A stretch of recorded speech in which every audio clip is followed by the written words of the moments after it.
So అప్పుడే మన జీవితంలో పరివర్తన జరుగుద్ది. ఆమేన్.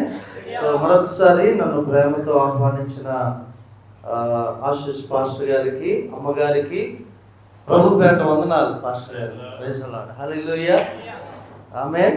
ఇది ఆఖరి దినం, ఇది ఆఖరి అంటే ఈ మీటింగ్స్కి ఇది ఆఖరి నాకు ఇచ్చిన సమయం. హల్లెలూయా. సో దీన్ని దేవుని మహిమార్థమై మనం వాడుకోవాలి.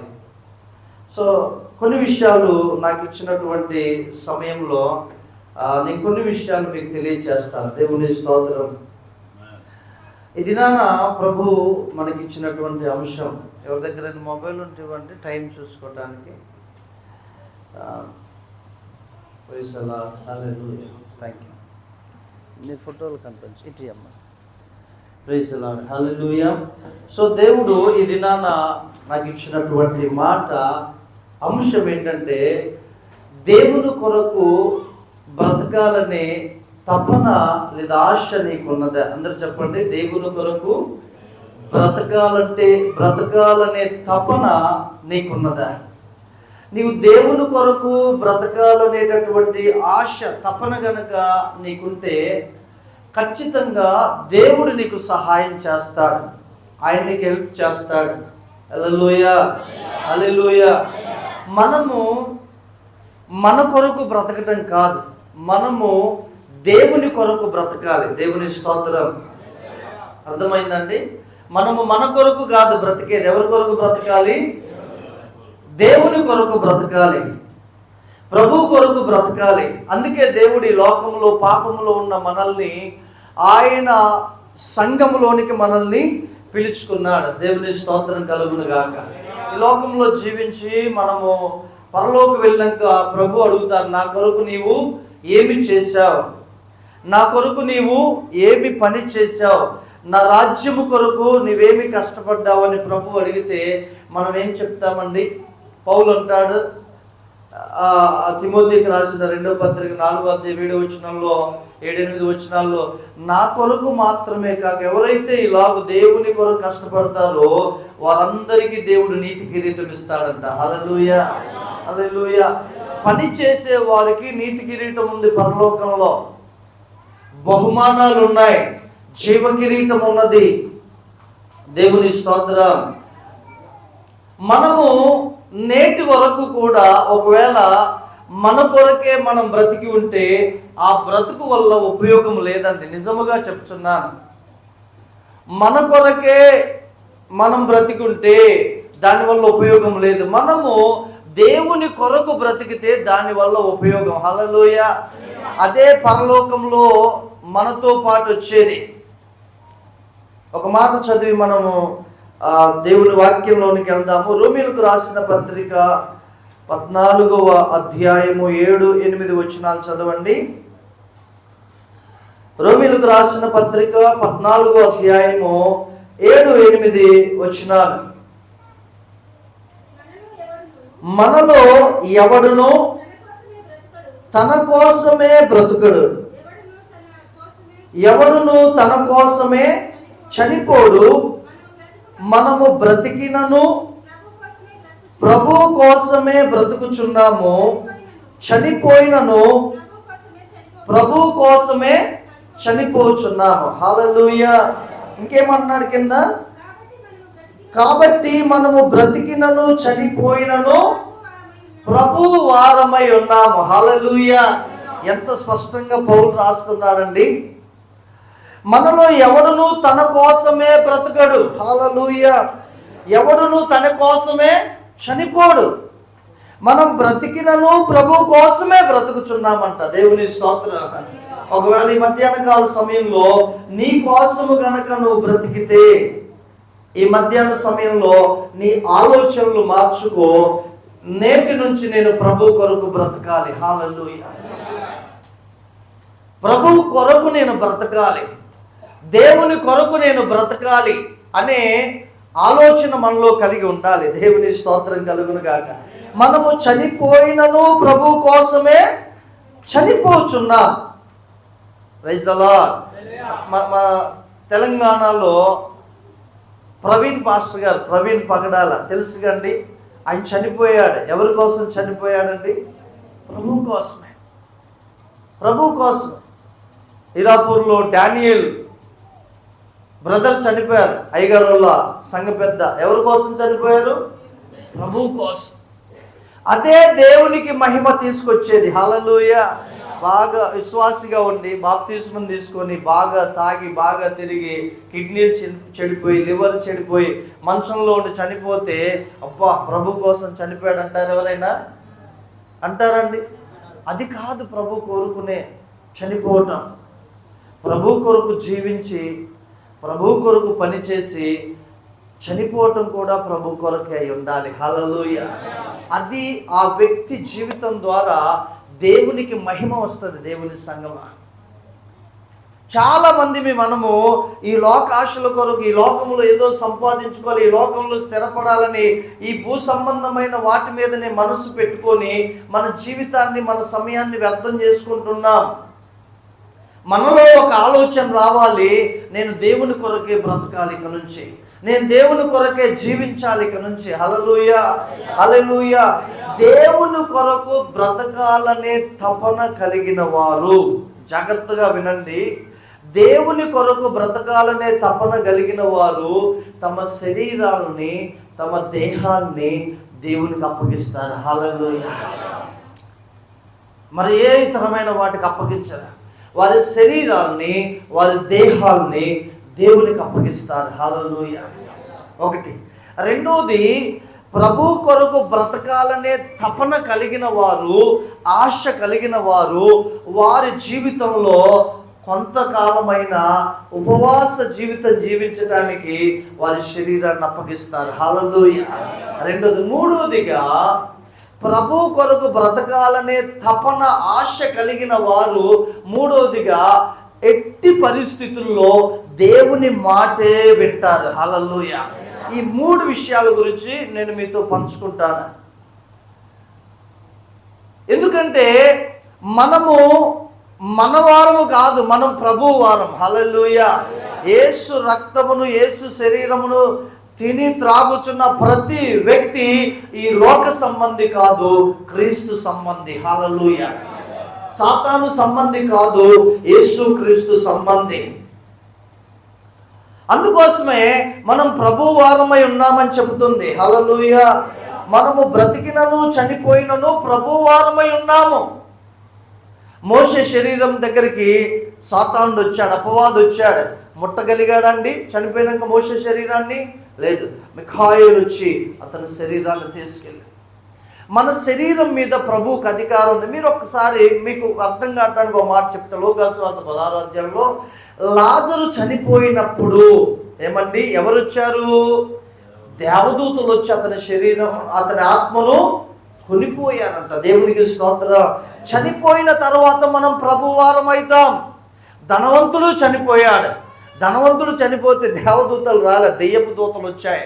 ఎక్కడికి తీసుకెళ్ళాయి? నరకానికి తీసుకెళ్ళాయి. ప్రభు వారమైన మనము చనిపోతే మన ఆత్మను దేవదూతలు పరలోకానికి తీసుకెళ్తారు. అంటే ఎల్లప్పుడూ మనం ప్రభు వారమై ఉన్నాం. దేవునికి స్తోత్రం కలుగును గాక. సో దేవుని కొరకు బ్రతకాలనే తపన కలిగిన వారు తమ శరీరాన్ని దేవునికి సమర్పించుకుంటారు. ఆమేన్. దానియేలు గ్రంథం 3వ అధ్యాయం 17వ వచనం చదవండి. దానియేలు గ్రంథం 3వ అధ్యాయము 17వ వచనం గనక చూసినట్లయితే, మేము సేవించుచున్న దేవుడు మండుచున్న వేడిమి గల ఈ అగ్నిగుండములో నుండి మమ్మును తప్పించి రక్షించుటకు సమర్థుడు, మరియు నీ వశమున పడకుండా ఆయన మమ్మును రక్షించును. ఒకవేళ ఆయన రక్షింపకపోయినను రాజా, నీ దేవతలను మేము పూజింపమనియు నీవు నిలవబెట్టించిన బంగారు ప్రతిమకు నమస్కరింపమనియు తెలుసుకొనుము. హల్లెలూయా. వీరు ఎంత త్యాగం కలిగి ఉన్నారో చూడండి, ఎంత రోషం కలిగి ఉన్నారో చూడండి. ఇక్కడ నెబుకద్నెజర్ రాజు 6 మూరల వెడల్పు 60 మూరల ఎత్తున్నటువంటి బంగారపు విగ్రహాన్ని, ప్రతిమను చేశాడు. మొత్తం బంగారమే. 60 మూరలు ఎత్తు అంటే దాదాపుగా ఎంత ఉంటుందండి? 90 అడుగులు ఉంటుంది. ఒక మూర అడుగున్నర వేసుకోండి, ఏమంటే 90 అడుగులు ఎత్తు. 6 మూరలు అంటే ఒక 9 అడుగుల ఎడల్పు ఉండే బంగారపు ప్రతిమను నిలబెట్టి ఇంకా మొక్కండి అంటున్నారు. యూదులండి వారి జీవితంలో నిజమైన యూదులు, నిజముగా దేవుణ్ణి అనుసరించేవారు, వారు దేవునికి తప్ప మరొక్కడ తమ తల వంచరు. హల్లెలూయా. వారి శరీరము ఘనమైనదిగా ఇస్తారు. అదే విషయాన్ని మొర్దెకై జీవితంలో చూస్తే, హామాన్ వచ్చినప్పుడు ఇటుపక్కవాడు అటుపక్కవాడు డ్యూటీలు షిఫ్ట్లు చేంజ్ అయినప్పుడు వాళ్ళు ఏమన్నారు? వంగి నమస్కారం చేస్తున్నారు. కానీ మొర్దెకై వంగి నమస్కారం చేస్తున్నాడా? చేయడు. ఎందుకంటే వారు దేవునికి తప్ప మరొక స్థలములో వారు నమస్కారం చేయరు, వంగరు, సాగిలపడరు. ఇక్కడ నెబుకద్నెజరుకు ఒక ప్రశ్న ఇస్తున్నారు వీళ్ళు. రాజా ఏమన్నారు? 17వ వచనం, మేము సేవించుచున్న దేవుడు మండుచున్న వేడిమి గల అగ్నిలో నుండి మమ్మను తప్పించి రక్షించుటకు సమర్థుడు. హల్లెలూయా. మన దేవుని సామర్థ్యాన్ని మనం ఎరిగిన వారముగా ఉండాలి. క్రైస్తవులారా, సంఘమ, దేవుని బిడ్డలారా, మన దేవుని సామర్థ్యాన్ని గనక మనం ఎరిగినట్లయితే ఖచ్చితంగా మనం ఒక స్టాండర్డ్లో నిలబడతాం భక్తిలో. దేవుని సామర్థ్యాన్ని కనుక నువ్వు ఎరగకపోతే ప్రతి చిన్నదానికి నువ్వు బెండ్ అయిపోతావు. నీ బంధువులు పిలిస్తే వెళ్తావు, మలినమైపోతావు. నీ స్నేహితులు పిలిస్తే వెళ్తావు, నీ శరీరాన్ని మలినం చేసుకొని వస్తావు. అంటే దేవునికి అయిష్టమైనటువంటి కార్యాలని నువ్వు సులువుగా చేస్తావు. ఎందుకో తెలుసా? ఇంకా నువ్వు దేవుని కొరకు బ్రతకాలన్న తపన నీలో రాలేదు. దేవుని కొరకు జీవించాలన్న తపన నీలో రాలేదు. అలా వచ్చినటువంటి వ్యక్తి ఈ షడ్రక్, మేషక్, అబేద్నెగోల వలె దేవుని పక్షాన నిలబడతారు. హల్లెలూయా, హల్లెలూయా. వారి శరీరములను దేవునికి అప్పగించారు. ఏమైనా చేసుకో, మా దేవుడు మమ్మల్ని రక్షించడానికి సమర్థ. ఒకవేళ రక్షింపకపోయినను ఈ శరీరముతో ఆ ప్రతిమకు మేము సాగిలపడం. హల్లెలూయా. ఒకసారి చెప్పండి కొట్టి ప్రభువుని మహిమపరచమని. మేము సాగిలపడం మా శరీరముతోటి. ఎందుకంటే మా శరీరము ఇది మా దేవునిది, మాది కాదు. ఈ శరీరముతో మా దేవునినే మేము సేవిస్తాం. హల్లెలూయా. రాజు 7 అంతల అగ్నిని ఎక్కువ చేశాడు. దేవుని బిడ్డలారా, ఒక మాట చెప్తాను, జాగ్రత్తగా వినండి. ఏ వ్యక్తి అయితే దేవుని కొరకు బ్రతకాలనే తపన కలిగి ఉంటాడో ఆ వ్యక్తి ఖచ్చితంగా ఆయా సమయాల్లో శ్రమలు వస్తాయి. 100కి 100% శ్రమలు వస్తాయి, టెంప్టేషన్స్ వస్తాయి. సాతానుడు అప్పటి వరకు దూరంగా ఎక్కడెక్కడో ఉంటాడు. కానీ నువ్వు ఎప్పుడైతే నిశ్చయించుకుంటావో దేవుని కొరకు బ్రతకాలని, దగ్గరకు వచ్చి నిన్ను ఆకర్షిస్తాడు. నీవు ఆకర్షించబడే విషయాలు నీ ముందుకు తీసుకొని పెడతాడు. హల్లెలూయా. వీళ్ళొక స్ట్రాంగ్ నిర్ణయంలోకి వచ్చాడు. షడ్రక్, మేషక్, అబేద్నెగోలు, మేము సాగిలపడం, మేము మొక్కం. అగ్ని తక్కువైందా? 7 అంతలు ఎక్కువైందా?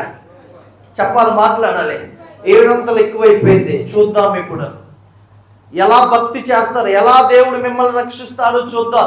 ఇంకా నలుదిక్కుల శ్రమలు ఎక్కువైతాయి మనకి. అప్పటి వరకు ఒక్కడే శత్రువు ఉంటాడు.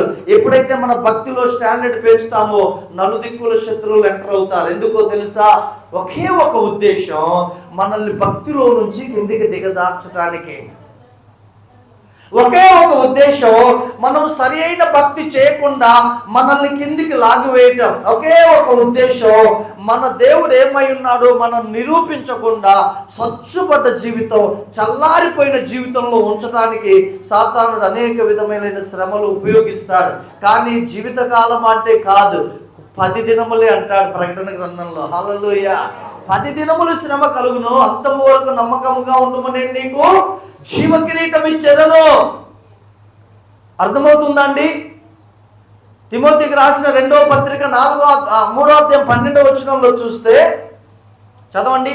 తిమోతికి రాసినటువంటి 2వ పత్రిక 3వ అధ్యాయం 12వ వచనం చదవండి ఒకసారి. మా క్రీస్తు యేసునందు సద్భక్తితో బ్రతుకను ఉద్దేశించిన వారందరూ ఏం పొందుతారంటే హింస. నామకార్థ భక్తి చేసావనుకో నీకు అసలు హింసలే రావు, నీ దగ్గరికి శ్రమలే రావు. ఏదో ఆడుతా పాడుతా భక్తి చేసావనుకో నీ దగ్గరికి అసలు సాతానుడు టైం వేస్ట్ చేసుకోడు నీ గురించి. కానీ ఏ వ్యక్తి అయితే దేవుని కొరకు తమ జీవితాన్ని సమర్పించుకుంటారో, ఏ వ్యక్తి అయితే దేవుని కొరకు బ్రతకాలనే ఒక తపన, ఒక ఆశ, ఒక కాంక్ష కలిగి ఉంటాడో ఆ వ్యక్తికి కొన్ని శ్రమలు వస్తాయి. అయితే ఆ శ్రమలు, ఆ శోధనలు ఆ వ్యక్తి మరీ ఎక్కువగా పైకి దేవునికి దగ్గర కావడానికి అవి ఆధారం అవుతాయి. హల్లెలూయా, హల్లెలూయా. షడ్రక్ మేషక్ అబేద్నెగోలకు అగ్ని ఎక్కువైపోయింది, కానీ వాళ్ళు మారలేదు. వారు డౌన్ కాలేదండి. ఈ ముగ్గురితో పాటు అగ్నిలో ఎవరు వచ్చారు? దేవుడు వచ్చేసాడు. హల్లెలూయా, పరిశుద్ధాత్మ దేవుడు వచ్చేసాడు. మీరు గమనించండి, వాళ్ళని అగ్నిగుండములో వేసిన వారు చనిపోయారంట. అగ్నిగుండంలో వేసిన, దూరముగా ఉండి వేసిన వారు చచ్చిపోయారంట, కానీ వీరి తల వెంట్రుకల్లో ఒక్కటి కూడా కాలేదంట. హల్లెలూయా. ఆ వాసన కూడా రాలేదంట. ఎంత గొప్ప దేవుడు అండి. చెప్పండి కొద్ది ప్రభువుని మహిమపరుద్దాం. హల్లెలూయా. నీకు 7 అంతల శ్రమలు ఎక్కువైతాయి, 7 అంతలుగా ఒకవేళ నీకు శోధనలు ఎక్కువ అవ్వచ్చు, కానీ అవి నిన్ను ఏమాత్రం నిన్ను తాకలేవు. హల్లెలూయా. అవి ఏమాత్రం నీ భక్తి నుండి నిన్ను కృంగ చేయలేవు. ఎప్పుడు తెలుసా? నేను ప్రభు కొరకు బ్రతకాలని తపన నాలో వచ్చినప్పుడు. హల్లెలూయా. ప్రసాదయ్య గారు అంటారు కదండి, నాకెంత శత్రువులు నన్ను ఎంత అసూయపడతారు, నా దేవుడు అంతగా తిప్పుతాడు. హల్లెలూయా. అది రహస్యం అండి. శ్రమ కామన్ వచ్చేస్తాయి సహజంగా, టెంప్టేషన్ సహజంగా వచ్చేస్తాయి. కానీ నువ్వు నిలబడినప్పుడు అవి ఒక మెట్లుగా దేవుడు నిన్ను పైకి ఎక్కడానికి ఆ శ్రమలే కారణం అవుతాయి. హల్లెలూయా, హల్లెలూయా. అప్పటి వరకు రాజ్య కార్యాల వారుగా ఉన్నారు వీళ్ళు. షడ్రక్ మేషక్ అబేద్నెగోలు ఏదో రాసుకుంటూ, బుక్కులు రాసుకుంటూ, చిన్న ఉద్యోగం చేసుకుంటూ ఉన్నారు. మీరు ఇక్కడ అగ్నిగుండంలో వచ్చి దేవుడు కనబడిన తర్వాత మీరు ఇక్కడ చూడండి, 28వ వచనం చదవండి ఒకసారి. 28వ వచనం, 27వ వచనం చదవండి. 27వ వచనం నుండి దానియేలు గ్రంథం 3వ అధ్యాయం 27, 28 వచనాలు.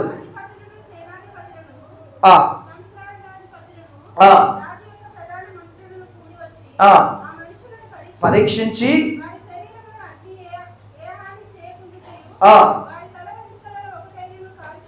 కాలిపోకుండుటయు వారి వస్త్రములు చెడిపోకుండుటయు అగ్ని వాసనైనను వారి దేహములకు. రాజు ఎంత పరీక్షించాడో తెలుసా అండి? అక్కడ సహస్రాధిపతులు, సేనాధిపతులు, ఏమంటే మంత్రులు, ప్రధాన మంత్రులు, వాళ్ళందరూ మనుషులను ఏం చేశారంట? పరీక్షించి. 27వ వచనం మరలా చదవమ్మా. అధిపతులను, సేనాధిపతులను, సంస్థానాధిపతులను, రాజు యొక్క ప్రధాన మంత్రులను కూడి వచ్చి ఆ మనుషుల్ని పరీక్షించి. హల్లెలూయా. ఉత్తుతి కాదండి, పరీక్షించారు. అది ఇంత అగ్నిలో వేస్తే ఏంటి, వీళ్ళ వస్త్రాలు అలాగే ఉన్నాయి, వెంట్రుకలు అలాగే ఉన్నాయి, శరీరం అలాగే ఉంది ఏంటని అన్ని పరీక్షించారు. ఆఖరి వెంట్రుకలు బాగానే ఉన్నాయి, వస్త్రములు బాగానే ఉన్నాయి, శరీరం బాగానే ఉంది. చివరికి దగ్గరకు వచ్చి వాసన చూస్తున్నారు. ఏం వాసన? అగ్ని వాసన. ఇప్పుడు మంట వేసినప్పుడు అగ్ని వాసన వస్తుందా రాదా? ఆ వాసన చూస్తున్నారు. శరీరం దగ్గరకు వచ్చి వాసన కూడా లేదంట. హల్లెలూయా. శ్రమ నిన్ను తాకదు దేవుని బిడ్డలారా. నిందలు నిన్ను తాకవు. ఏదో పైన చుట్టూ తిరుగుతాయి, కానీ అవి నీ దగ్గరికి రావు. నీవు సేవిస్తున్న దేవుడు గొప్పవాడు. హల్లెలూయా. నీ ఎడల బాధ్యత కలిగిన దేవుడు ఆయన. హల్లెలూయా. ఏ వ్యక్తి అయితే దేవుని కొరకు బ్రతకాలనే తపన కలిగి ఉంటారో ఆ వ్యక్తి కోసం దేవుడు సర్వాన్ని సిద్ధపరుస్తాడండి. హల్లెలూయా. సర్వాన్ని సిద్ధపరుస్తా, ఏది తక్కువ కాదు. రాజు ఏమంటున్నాడు? 28వ వచనం చదవండి. ఇప్పుడు నెబుకద్నెజరు, షడ్రక్, మేషాకు, అబేద్నెగో అని వీరి దేవుడు పూజార్హుడు. ఆయన తన దూత నంపి తనను ఆశ్రయించిన దాసును రక్షించెను. వారు తమ దేవునికి గాక మరి ఏ దేవునికి దేవునికి నమస్కరింపకయు ఏ దేవుణ్ణి సేవింపకయు ఉందుమని తమ దేహములను అప్పగించి రాజు యొక్క ఆజ్ఞను వ్యక్తపరిచారు. చప్పట్లు కొట్టి ప్రభువుని మహిమపడతా. హల్లెలూయా, హల్లెలూయా, హల్లెలూయా. చూసారండి వారు ఎంత స్టాండర్డ్ గా ఉన్నారు. వారు ఏ దేవునికి కానీ ఏ దేవతకు కానీ నమస్కరించాల. రాజు చెప్పుచున్న సాక్ష్యం ఇది. ఎవరు చెప్తున్న సాక్ష్యం? రాజు చెప్పుచున్న సాక్ష్యం. ఇంకేమన్నారు తెలుసా? వారు తమ దేహములను అప్పగించి దేవునికి స్తోత్రం. ఎవరి ద్వారా దేవుడు మహిమపరచబడతాడండి? ఏ వ్యక్తి అయితే తమ దేహాన్ని దేవుని కొరకు సరిగ్గా అప్పగించి నిలబడతారో వారి ద్వారా దేవుడు మహిమపరచబడతాడు. హల్లెలూయా, హల్లెలూయా. మనం పాపంలో ఉంటూ త్రాగుతూ తిరుగుతూ మన శరీరాన్ని అపవిత్రపరచుకుంటూ ఉంటే దేవుడు ప్రత్యక్షంగా మన ద్వారా. దేవుని మహిమ మన నుండి బయలు వెళ్ళదు. ఎవరైతే దేవుని కొరకు బ్రతకాలనే తప్పున ఆశ కాంక్ష ఉంటారో వారి ద్వారా దేవుని మహిమ ప్రవహిస్తూ ఉంటది. హల్లెలూయా, హల్లెలూయా. దేవుని కొరకు బ్రతకాలనే తపన కలిగిన వారు తమ దేహాలను దేవునికి సమర్పిస్తారు. హల్లెలూయా. షడ్రక్ మేషక్ అబేద్నెగోల ఆ సాక్ష్యం చూసి రాజే వీరి దేవుడు పూజార్హుడు అంటున్నాడండి. హల్లెలూయా. వీరి దేవుడు పూజార్హుడు. దేవుని బిడ్డ, నీకు నిందలు వస్తున్నాయా, శ్రమలు వస్తున్నాయా, నీ పక్కవారు హేళన చేస్తున్నారా, నీ ఊరి వారు హేళన సంతోషంగా అంగీకరించు. ఒక దినాన ఏ నోరైతే నిన్ను దూషించిందో, ఏ నోరైతే నీ మీద చెడ్డగా పలికిందో అదే నోరు నిన్ను స్తుతించేటట్టుగా నీ దేవుడు చేస్తాడు. హల్లెలూయా. అదే నోరు నీ దేవుడు గొప్పవాడు అనేటట్లుగా దేవుడు చేస్తాడు. దేవుని బిడ్డలారా, నీ పక్షాన ఆయన కార్యం. రెండవదిగా దేవుని కొరకు బ్రతకాలని తపన కలిగిన వారు రెండవదిగా వారి జీవితంలో కొంత ఉపవాసానికి ప్రాధాన్యత ఇస్తారు. హల్లెలూయా. దేనికి ప్రాధాన్యత ఇస్తారండి? ఉపవాసం. లూకాసు వార్త 2వ అధ్యాయం 36వ వచనం చదవండి. 2వ అధ్యాయం 36వ వచనం. 2వ అధ్యాయం 36వ వచనం. మరియు అమ్మ అందరూ చూడాలి, జాగ్రత్తగా చూడాలి, చాలా ఇంపార్టెంట్. మరియు ఆషేరు గోత్రికురాలును పనూయేలు కుమార్తెయునైన అన్న అను ఒక ప్రవక్తి ఉండెను. ఆమె కన్యాత్వము మొదలు 7 ఏళ్ళు పెనిమిటితో సంసారము చేసి బహుకాలము గడిచినదై 84 సంవత్సరాలు విధవరాలై ఉండి దేవాలయమును విడవక ఉపవాస ప్రార్థనలతో రేయింబగళ్ళు సేవ చేయుచుండెను. హల్లెలూయా. అందరు చెప్పండి అన్నా. అందరు చెప్పండి అన్నా, అన్నా. హల్లెలూయా. సో ఈ ప్రవక్తి స్త్రీ వివాహమైనాక 7 years 7 సంవత్సరాలు సంసారం చేసింది. ఆ తర్వాత భర్త చనిపోయాడేమో. 84 సంవత్సరాలు ఎలా ఉందంట? విధవరాలుగా ఉందంట. 84 సంవత్సరాలు ఎలా ఉంది కదా? ఎలా ఉంది చెప్పండి? విధవరాలు. భర్త లేడు కానీ దేవుని మందిరాన్ని విడిచిపెట్టట్లే. హల్లెలూయా. రేయింబగళ్ళు ఉపవాస ప్రార్థనలతో సేవ చేస్తుందంట. దేవునికి స్తోత్రం. హల్లెలూయా. నేను ఉపవాసం ఉన్న పాస్టర్ గారు నేనేం చేయను అంటారు, నేను పడుకొని వస్తాను ప్రార్థనకు అంటారు. కానీ తల్లి 84 సంవత్సరాలు విధవరాలుగా ఉండి ఇటు ఫాస్టింగ్ ప్రేయర్ చేస్తుంది, అటు దేవునికి సేవ చేస్తుంది, మందిరంలో సేవ చేస్తుంది. మన జీవితము ఈ టైప్లో కనుక మన జీవితాన్ని మనం కొనసాగిస్తే ఒకటి దేవుడు మన జీవితంలో అనుమతిస్తాడు. హల్లెలూయా, హల్లెలూయా. ఏమిటి అనుమతిస్తారు అని అంటే 39వ వచనం, అదే పేజీ తిప్పండి, 39వ వచనం చూడండి.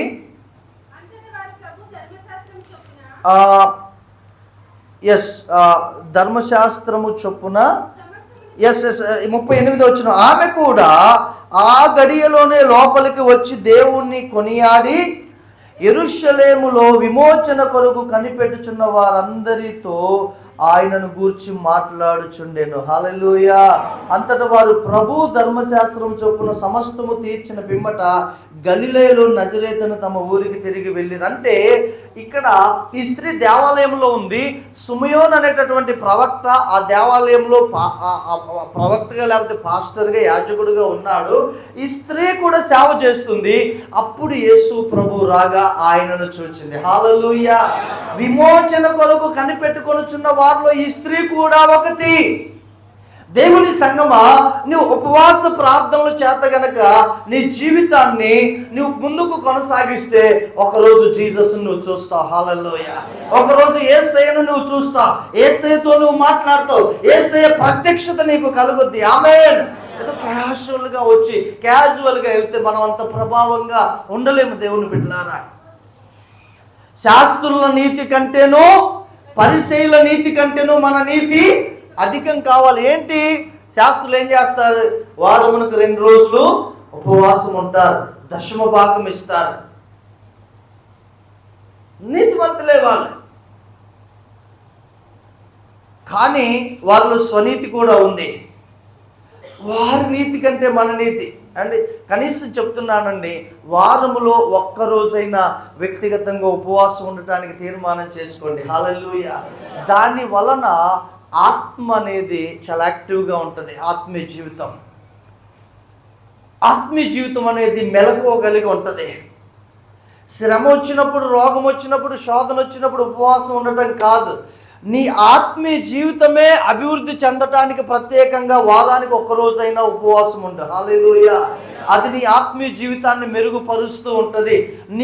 నీ వ్యక్తిగత జీవితంలో ఉన్న లోపాలని ఆ వ్యక్తిగతంగా ఉపవాసం ఉండి నువ్వు దేవుని దగ్గర కూర్చుంటే పరిశుద్ధాత్మ దేవుడు నిన్ను బిల్డ్ చేస్తాడు. నీలో అవలక్షణాలన్నీ దేవుడు తీసేసి నీకు మంచిగా ఆత్మీయంగా జీవించే విధంగా ఆయన నీకు సహాయం చేస్తాడు. హల్లెలూయా. ఇవాళ ఉపవాసం లేవనుకో, నీ జీవితాన్ని ఎలా నువ్వు రన్ చేయాలో నీకు తెలియదు. క్యాజువల్గా వెళ్తావు, కానీ అంత ఎఫెక్టివ్గా నీ జీవితం ఉండదు.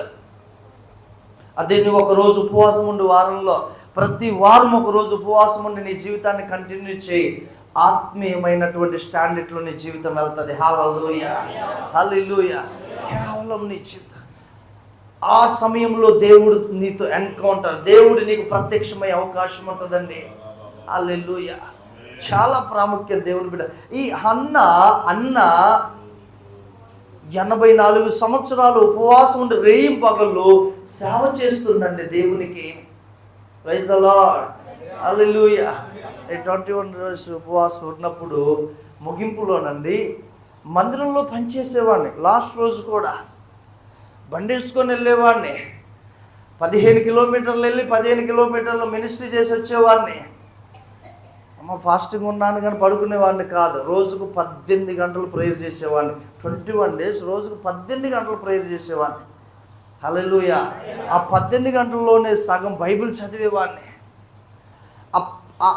ఎందుకు అనంటే సమస్తాన్ని ఉపేక్షించి మనం దేవుని పాదాల దగ్గర కూర్చుంటాం కాబట్టి ఆయన వచ్చి మనకు బోధిస్తాడు. హల్లెలూయా. హల్లెలూయా.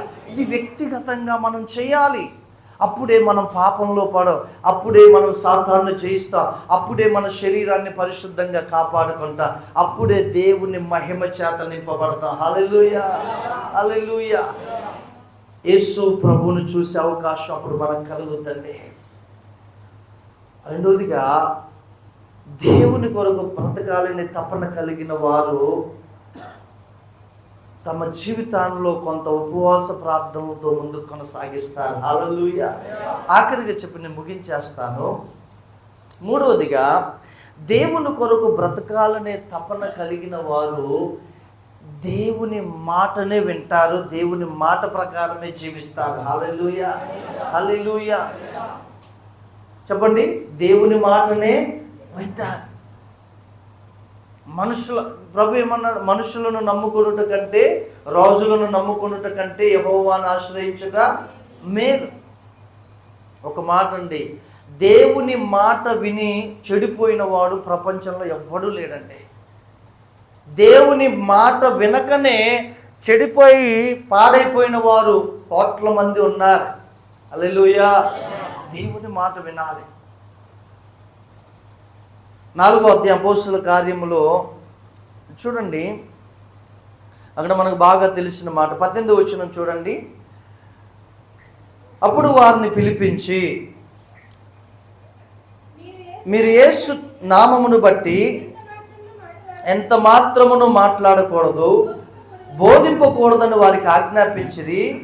అందుకు పేతురు యోహానును వారిని చూచి, దేవుని మాట వినుట కంటే మీ మాట వినుట దేవుని దృష్టికి న్యాయమా? మీరే చెప్పుడి. మేము కన్న వాటిని విన్న వాటిని చెప్పక ఉండలేమని వారికి ఉత్తరం ఇచ్చిరి. ప్రజలందరూ జరిగిన దాన్ని గూర్చి దేవుణ్ణి మహిమపరుచుచుండిరి గనుక సభవారు ప్రజలకు భయపడిరి. హల్లెలూయా! ఎంత స్టాండర్డ్గా నిలబడుతున్నారో తెలుసా అండి. ఆల్రెడీ వారి దేహాన్ని దేవుడికి అప్పగించారు. ఏమైనా జరగని, నేను బ్రతికేదే ప్రభు పని చేయటానికి, బ్రతికితే దేవుని కొరకు, చనిపోతే ఆయన దగ్గర. హల్లెలూయా! జాగ్రత్తగా వినండి, బ్రతికితే దేవుని పని కొరకు, చనిపోతే దేవుని దగ్గర ఉంటా. ఆమేన్. పౌలు ఏమన్నాడు? బ్రతుకుట క్రీస్తే, చావైతే లాభమే. గలతీయులకు రాసిన పత్రిక 2వ అధ్యాయంలో అక్కడ పౌలు ఏమంటాడండి? ఇక నువ్వు జీవించున్నది, గలతీయులకు రాసిన పత్రిక 2వ అధ్యాయం 20వ వచనం ఏమన్నాడంటే, నేను క్రీస్తుతో కూడా సిలువ వేయబడి ఉన్నాను, ఇక నువ్వు జీవించున్నది నేను కాను, క్రీస్తే నా యందు జీవించుచున్నాడు. హల్లెలూయా! నీలో క్రీస్తు జీవిస్తే నీ ఒక అబ్బాయిని లేదా ఒక అమ్మాయిని మోహపు చూపుతో చూడగలవా? నెవ్వర్. ఎప్పటికీ జరగదు. నీలో క్రీస్తు జీవిస్తున్నప్పుడు నువ్వు సిగరెట్ తాగగలవా? తాగలేవు. నీలో క్రీస్తు జీవిస్తున్నప్పుడు ఒక వ్యక్తి మీద ద్వేషం పెట్టుకోగలవా? నువ్వు పెట్టుకోలేవు. నీలో క్రీస్తు జీవిస్తున్నప్పుడు శ్రమలో ఉన్న వారికి సహాయం చేయకుండా నువ్వు ఉండగలవా? ఉండలేవు. పౌలు అంటున్నాడు, ఇక నువ్వు జీవించినది నేను కాదు, క్రీస్తే నా యందు జీవిస్తున్నాడు. ఆ పైన ఏమన్నాడండి? ఇంకా చదవండి. నేనిప్పుడు శరీరమందు జీవించుచున్న జీవితము నన్ను ప్రేమించి నా కొరకు తన్ను తాను అప్పగించుకొనిన దేవుని కుమారుని యందలి విశ్వాసము వలన జీవించుచున్నాను. హల్లెలూయా! పేతురు యోహాను అంటున్నారు, అక్కడ ఉన్నటువంటి ప్రధాన యాజకుల్ని, పరిశీలన చూసి, మేము దేవుని మాట వినుట కంటే మీ మాట వినుట దేవుని దృష్టికి న్యాయమా? మీరే చెప్పండి. మేము కన్న వాటిని విన్న వాటిని చెప్పకుండా ఉండలేమని తెగేసినట్లుగా చెప్పేశారండి. హల్లెలూయా! తెగేసినట్లుగా చెప్పేశారు. ఒకరోజు మా ఊర్లో అందరూ ఏకమయ్యారు, 30 మంది పెద్దవారు, గ్రామస్తులు. నేను అప్పుడు చిన్నగా, నాకు 12 సంవత్సరాలు ఉంటాయి. చర్చికి వెళ్ళామంటే చంపేస్తాం. ఒక ముసలోడు వచ్చాడు, చెప్పు తీసుకొని నా మీదకి వచ్చేసాడు. దేనికి? వేసుకోమని కాదు, కొట్టడానికి. నాకు చిన్న నాయనేమో అప్పటికి ఆయనకి 70 సంవత్సరాలు ఉంటాయి, నా 12. ప్రార్థన అంటావు, ఊరిని పాడు చేద్దాం అనుకుంటున్నావారా నువ్వు అనేసి బూతులు తిడుతున్నాడు. నేను శుభ్రంగా నవ్వుకుంటా కాముగా అట్లే ఉన్నా. కొట్టడానికి వచ్చాడు చెప్పు తీసుకొని. అందరూ ఏకమైనారండి. హల్లెలూయా! హల్లెలూయా! చిన్న వయసులో కూడా ఆత్మదేవుడు, పరిశుద్ధాత్మ నా విన్ను తట్ట నిలబెట్టాడు. హల్లెలూయా! మనము నిలబడాలి. బ్రతికితే దేవుని పని కొరకు, చనిపోతే దేవుని మహిమలో. అంతే. ఆమేన్. హల్లెలూయా! ఈ మధ్యలో ఉన్న కాలాన్ని మనం వ్యర్థం చేసుకోకూడదండి. సమయం లేదు. దేవుని బిడ్డలారా, ఇక్కడ యవనస్తులు ఉన్నారు. మన జీవితంలో ఎప్పుడు యోసేపును మనం ముందుంచుకోవాలి. దేవుని స్తోత్రం. అనేక రోజులు, సంవత్సరాల నుంచి పోతీఫరు భార్య ప్రతిరోజు అతన్ని శోధిస్తుంది, అడుగుతుంది, గోజాడుతుంది, చాలా అతన్ని ఇంప్రెస్ చేయడానికి ప్రయత్నం చేస్తుంది, అతన్ని పొగుడుతుంది, అతన్ని గణపరుస్తుంది, నువ్వు అందగాడు అంటుంది, ఎన్నో రకాలుగా చేస్తుంది. కానీ యోసేపు ఈ చెవును అక్కడ ఇటు వదిలేసి తన పని తాను చేసుకుంటూ నిమగ్నం వెళ్ళిపోతున్నాడు. ఒకరోజు ఆమె ఇంట్లో ఎవ్వరూ లేనిది చూసి అతని మీద దాడి చేయటం, లేదా అతని మీద అతని వస్త్రములు పట్టి లాగడం ప్రయత్నం చేస్తే యేసేపు, ఇంత ఘోరమైన దుష్కార్యం నా దేవుని ఎదుట నేను ఎలాగూ చేయగలను? ఎంతటి సమర్పణ అండి! తన శరీరాన్ని ఎలా కాపాడుకుంటున్నాడో చూడండి. అతడు పారిపోతే జైల్లో 2 సంవత్సరాలు వేయబడ్డాడు. కానీ సంగమా జాగ్రత్తగా వినండి, అతన్ని దేవుడు తీసుకొని వచ్చి సింహాసనం ఎదుట నిలబెట్టాడు. హల్లెలూయా. సింహాసనం మీద నిలబెట్టాడు. హల్లెలూయా, హల్లెలూయా. ఒక మాట జాగ్రత్తగా వినండి, నువ్వు ఎంతగా నీ శరీరాన్ని దేవుని కొరకు నువ్వు ప్రత్యేకపరుచుకుంటావో, నువ్వెంతగా ఈ లోకాశల్ని పాపమును నువ్వు వాటిని విసర్జించి దేవుని కొరకు నువ్వు నిలబడతావో, నిన్ను దేవుడే తీసుకొని వచ్చి సింహాసనంలో కూర్చోబెడతాడు. హల్లెలూయా. నిన్ను దేవుడే హెచ్చిస్తాడు. దేవుడే నిన్ను ఉన్నత స్థితిలో నిలబెడతాడు.